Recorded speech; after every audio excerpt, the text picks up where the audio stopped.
Hello বন্ধুরা, কেমন আছেন? আশা করি সবাই ভালো আছেন। আজকে একটি উটের মাঝরাতে আসছি। অনেক সুন্দর সুন্দর উট। উট দেখতে অনেক ভালো লাগে। দেখেন, অনেক সুন্দর উট। পাকিস্তানি এক ভাইয়ের সাথে আমি কথা বলেছি। দেখেন, আমাকে দিয়েছে উটে ধরার জন্য। আমার ভয় লাগতেছে।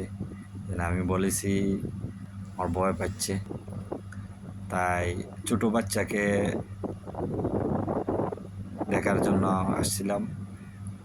ছোট বাচ্চা তো কিছু করতে পারে না, তাই বড় উটের কাছে গেলে অনেক সময় ও আঘাত করে, তাই উটের পাশে যাই নেই। দূর থেকে দেখেছি, অনেক সুন্দর। দেখেন, এগুলা হলো মরুভূমির জাহাজ। কোরআনে আছে মরুভূমির জাহাজ উট। একদিন পানি পান করলে 6 মাস পানি না পান করলেও চলে। এই হলো মরুভূমির জাহাজ।